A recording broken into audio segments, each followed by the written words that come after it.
Hey guys, it's Celine.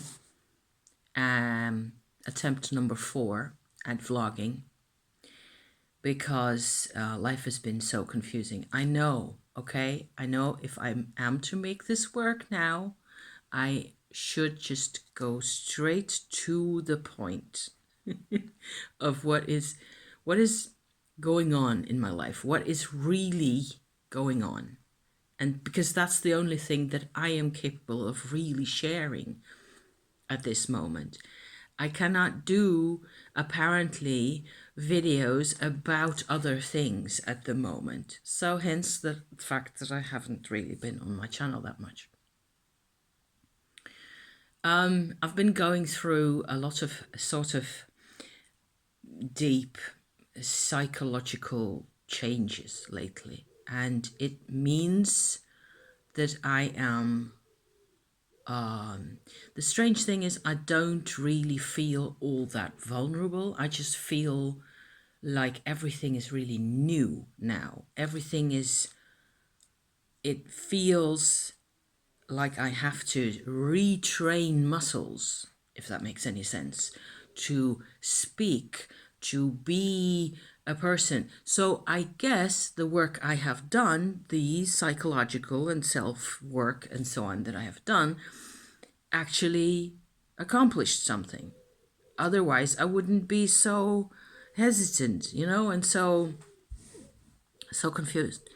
So, but I decided just now that I had seen enough of other people's vlogs and content and things, and there's something really strange happening with my lighting on my screen sometimes. Sometimes not. So I don't have great light at the moment. This is daylight and there's a candle over there and that's what I've got. So this is in the Netherlands. We had glorious weather. I've spent a week or so mostly outside in the sunshine. I feel, to that extent, I also feel really a lot better physically and, menopausally, so to speak, compared to the early part of January or so, because the dark really gets to me. And if I get sunshine, it's that much easier. So that has to do with the health situation. I am doing really well. I've been deeply working with my Tumo practice that I have referred to on my channel a lot of times already. It means, if you're new here and maybe you've never heard me talk about Tumo before, I will say that it is like a way of reconnecting with your own life force in a way that is really deep and really transformational. And I'm also trying to, maybe if I sit like this for a bit more, then I don't have, it doesn't look like I have the head of Ganesh sticking out of my, because you look at the weirdest things, right, when you're filming yourself talking also. So, the Tumo practice means that it's a very specific way of tapping into this Shakti energy that as I have called it, in the past, and using different techniques to incorporate it into your body, work with it, make it work for you, replenish energy when possible. It's not always really easy to do. Sometimes it takes a lot of effort and but you can also learn a lot from it. And that's what's been going on for me. I have been doing this for 5 years now, and I'm coming to the point where, or the phase, I should say, not a point, because it's not a point.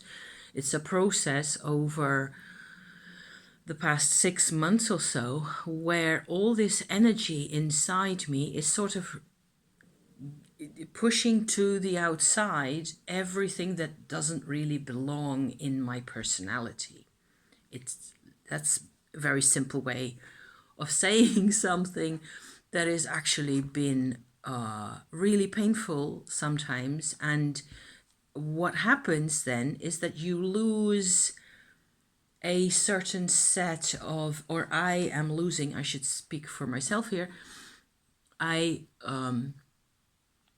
lose a lot of the routine, a lot of the what used to be my normal approach to things, but I was also getting really fed up with my normal approach to things. And my I had so I've talked about this before. There's a mental health issue that I have to deal with also in this whole story here.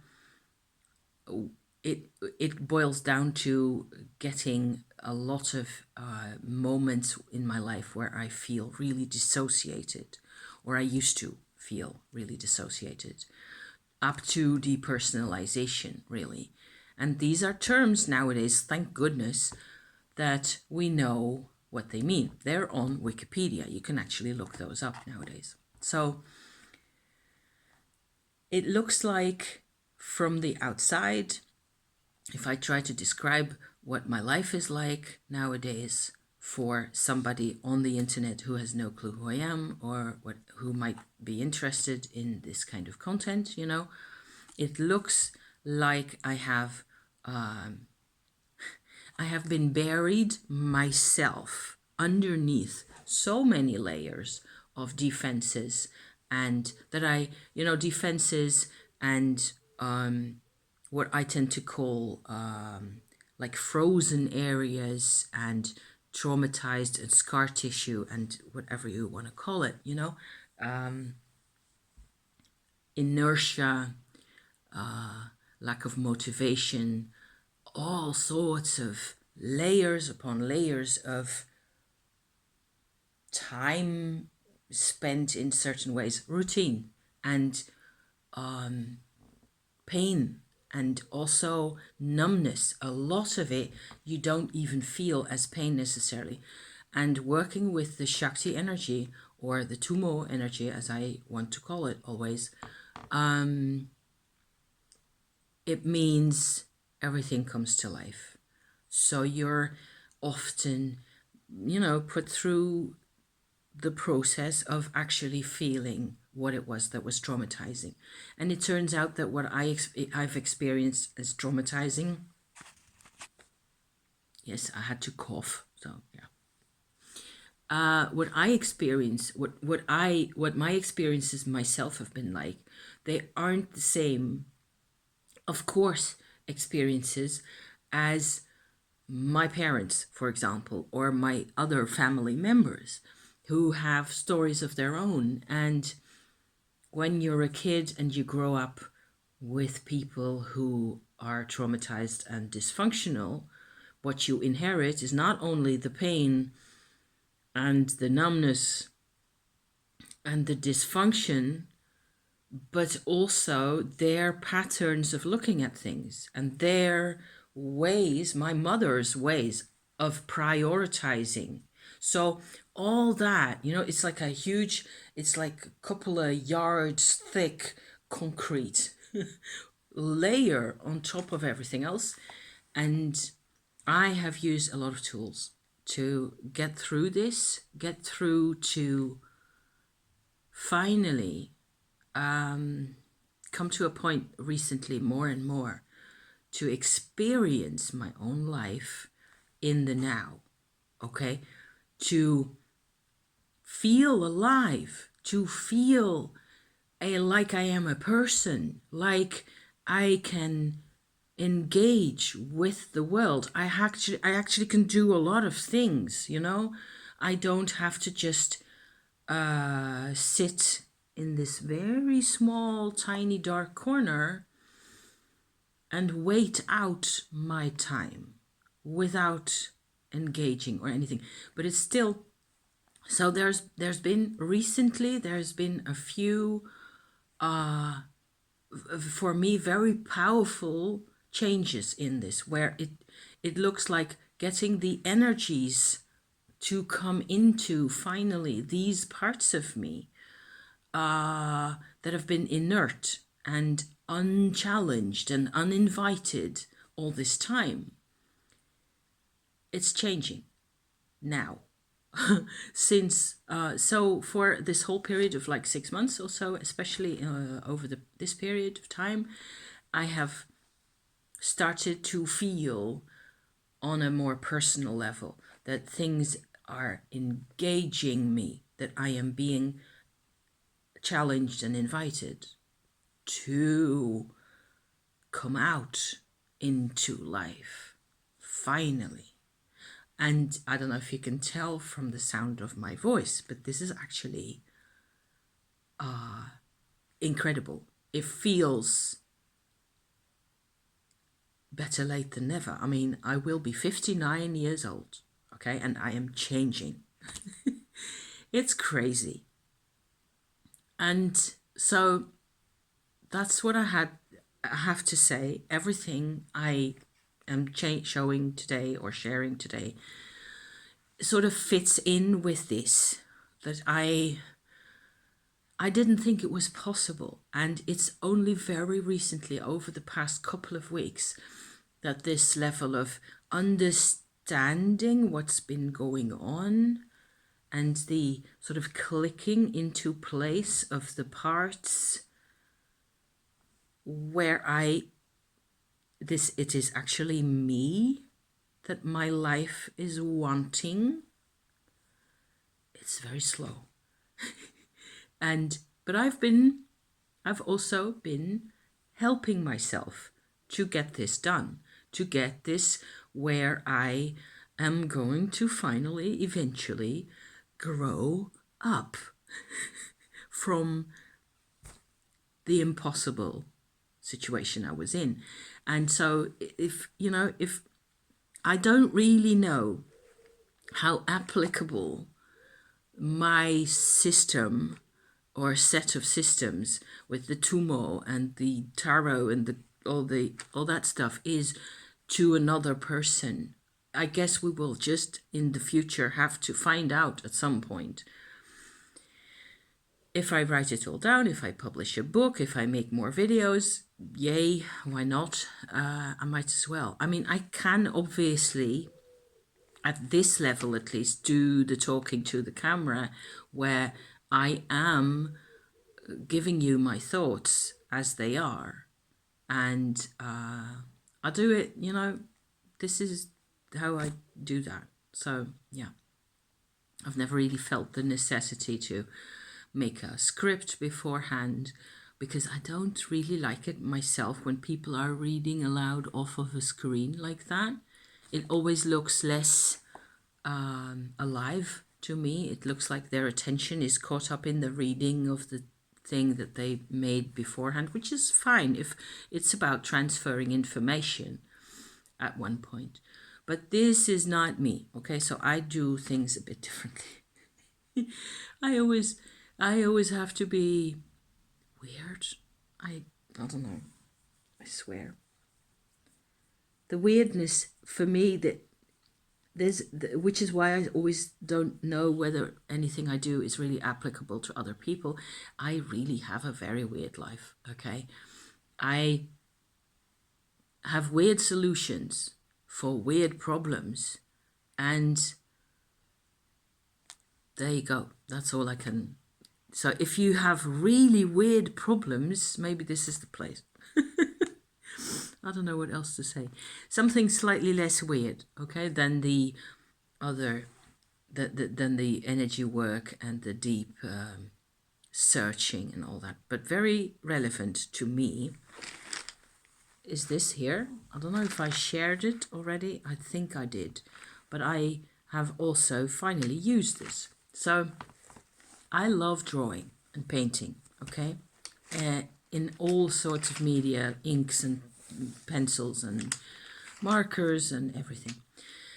So I have been collecting color pencils and occasionally also even drawing with them, because getting around to actually doing something is different. Hence the link to how motivated one really is. I'm trying to pull out some of the pencils here without, having everything topple on the table. The bag's slightly on the big side. It is also lined, so it has a little baggie with a pencil sharpener on the inside there, and the pencils are really snug and safe. This is crochet, by the way, from handspun yarn that I made. And if I just roll this up at the bottom here a bit, sometimes I even put a hair, you know, one of those hair, what do you call those? Hair tie in down here to keep it open like that. Then you can see my pencils in here. So I have a massive pencil collection, okay? It's like 6-7 times this.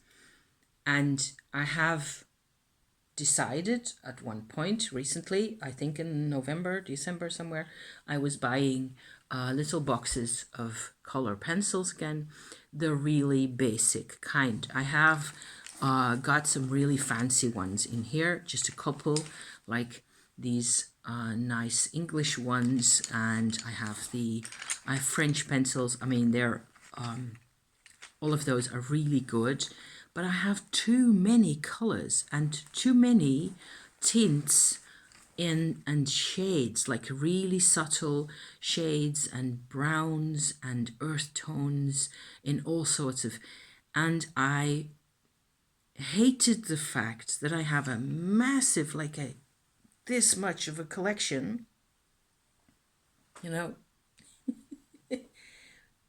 and I don't really even, it felt like I don't even use it, or hardly, not enough compared to how much I would have wanted to use them. And it was just giving me a headache that I couldn't take my pencils out of the house. I wanted, I suppose it's an image from my childhood, being able to bring pencils along if I'm out of the house, and when everybody's busy doing adult grown-up serious stuff, I will sit in the corner and make a little drawing, okay? Because that is also part of my process, part of my the way I try to be my own therapist. Give myself room for those kinds of things. I bring a tarot deck, I bring a journal to write in, I bring my phone to look up things on the internet if that needs to happen. I will nowadays bring color pencils as well, because inside, I never had enough of a chance when I was a kid to do those things.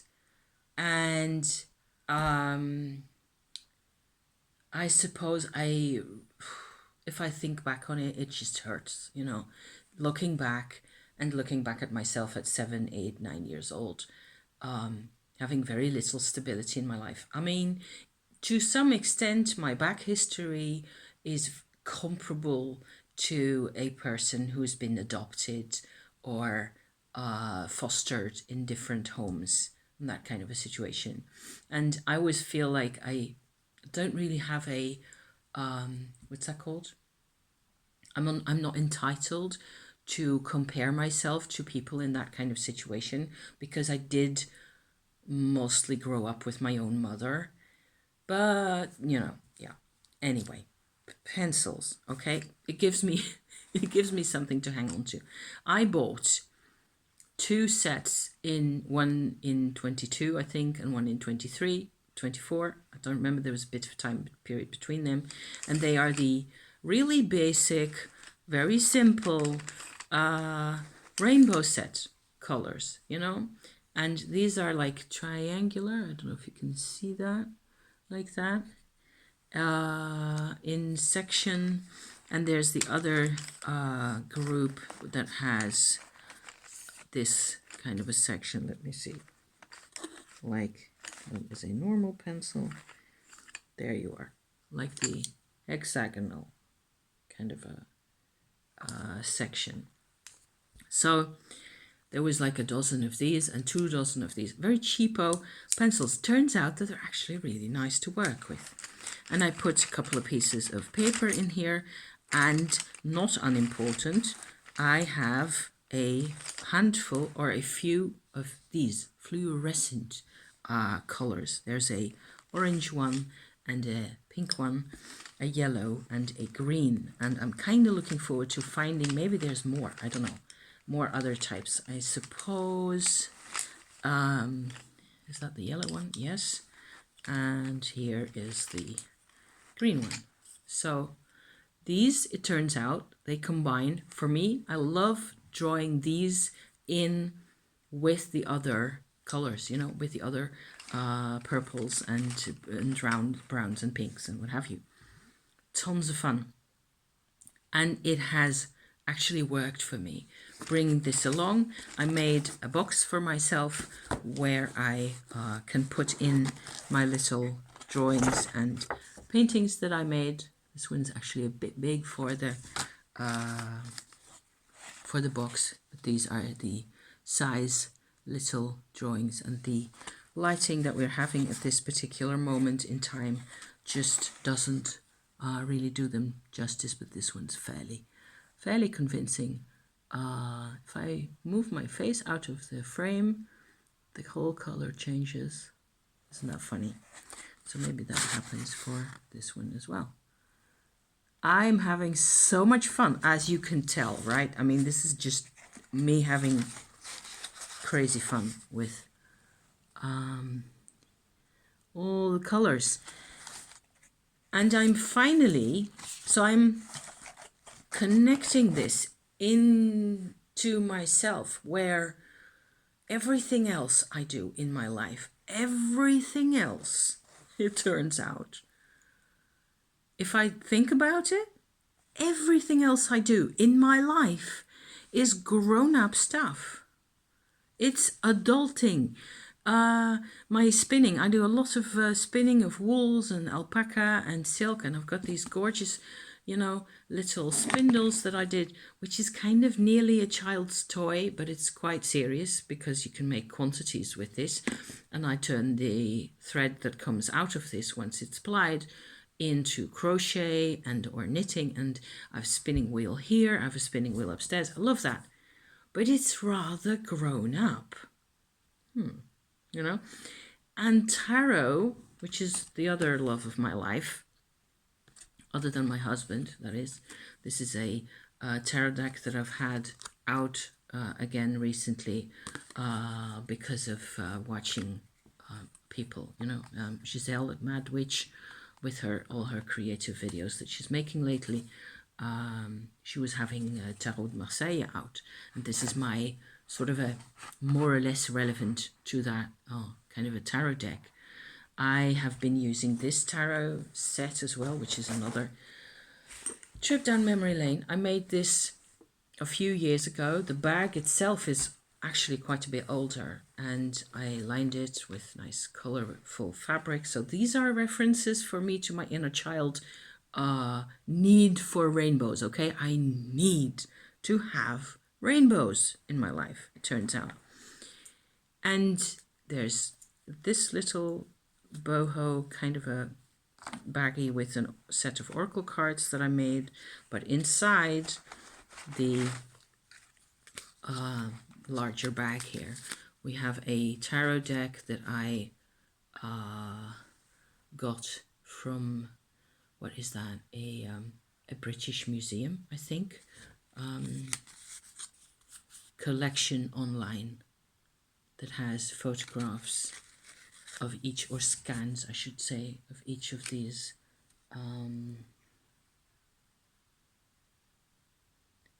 cards. This is an Italian tarot deck, Bologna tarot deck, with rather nice funny faces often, and a couple of missing cards actually. This is this is a Pentacles Queen. There's 3 cards, there's 3 or 4 cards that were missing from this whole set here, and I just printed them out and glued them onto cardboard. There's the Emperor. Let me see if I can show this properly. They're a bit, it works. I don't care that it's imperfect and the colors aren't really striking enough. And this is a deck that isn't published, I think. It's not out there. It's just a sort of a printed out facsimile-ish, I suppose, pretend facsimile that I made. And this whole bag is nearly full of these little cards. I put another back sticker on the back of the cards, and they're all edged in these, you know, brownish earth tone colors like that. And it's possible to work with these, which was, you know, part of the fun of getting this. There's your magician right there.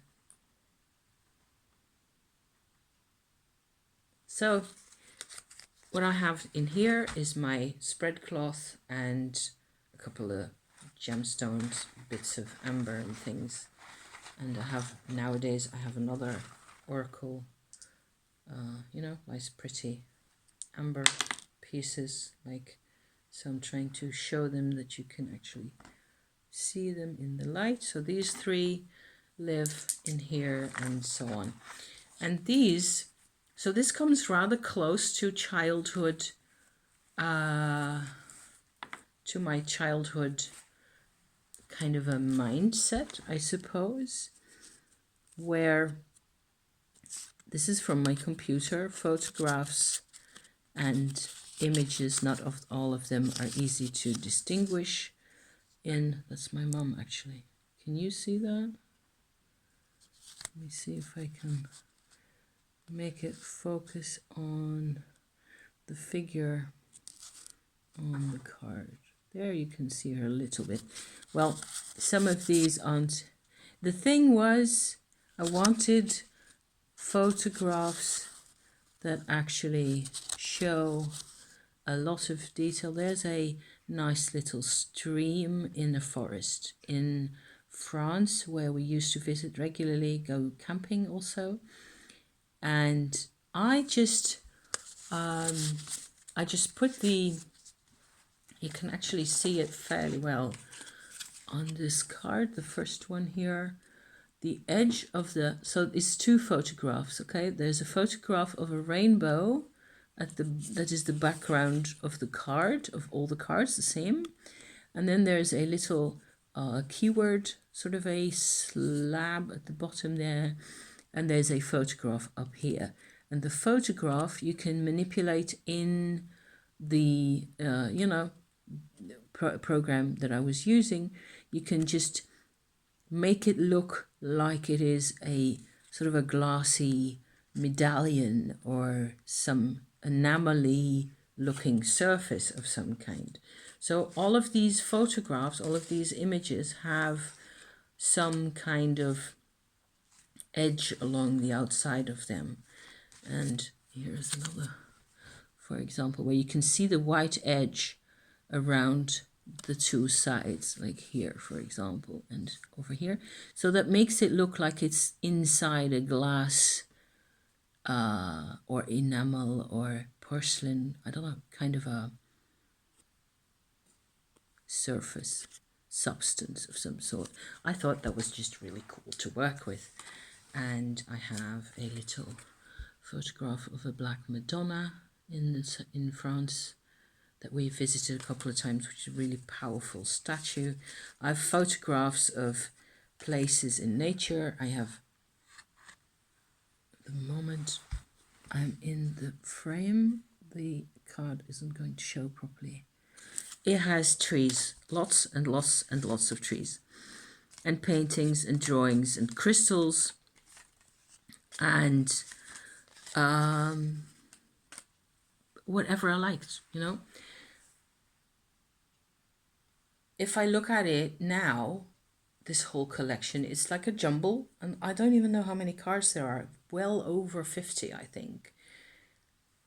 A lot of the actual work, there's a moment where you're taking the photograph itself. At that point, like for example, this is a photograph of a mess of orange and pink wool and silk on top of my spinning wheel right there. So it says here, spinning, probably, yes. The moment of taking the photograph, there's a moment of, oh, this is pretty, I want to capture this for you know, for posterity, for future reference, whatever. It's an important place, it's a pretty place, it's a nice forest, it's whatever. But afterwards, the rest of the work, and this is kind of the story of my life, the rest of making the cards has got very little inner child vibes to it. This is a nice one that is just a ink drawing that I made of a sort of a glass pot. It looks like a glass pot. The caption is cauldron. Here's a cat, my lovely Bastian, who passed away a couple of years ago. And you need both. You need the adult part, but it's really difficult to have the inner child have enough room in my life. And there's never been any room. And the problem, why this is a problem for me, is that if I'm not careful, everything about what other people want, everything is going to be about being claimed by people and problems and sort of absorbed into other people's stories. I get so absorbed into everybody's things going on, always, that that I, for the longest time, had absolutely no idea what I wanted, what I was supposed to be moving towards.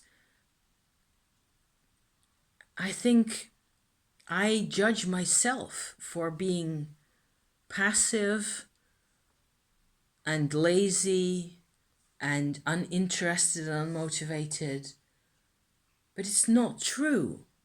I never really had a chance. And so I'm trying nowadays, especially with the coloring and partly with the cards and the journaling as well, to make more room and to figure out new ways to work together, child and grown-up, inside me, you know? And it feels quite a bit better. I can feel expansion happening at times. But it's not easy and it's not immediate, and it takes a lot of, I have to kind of go against the grain of everything in my life, because it was always about, you have to be responsible, you have to behave, you have to be on your best behavior, you have to be quiet, you have to control yourself. Sounds familiar? Maybe? Okay, I think this is enough of me talking. This went rather well, rather better than I feared at the beginning. It turns out this is, if I just hear myself say these things, this is what everybody goes through. A lot of people go through this kind of thing where it's either perfectionism or imposter syndrome or whatever else we do to ourselves or have done, you know, we're just routinely used to suppressing the child inside. But the child inside is the one who is truly motivated. So what you gonna do about it? So that's my thoughts for today. Thank you so much for watching, and I hope I will be back more often again, you know, with other things to share. And I enjoy doing these. If I just weasel my way into my actual way of, you know, juggling it, you have to, but it's so easy to just forget who you really are. And I don't want that to happen ever again.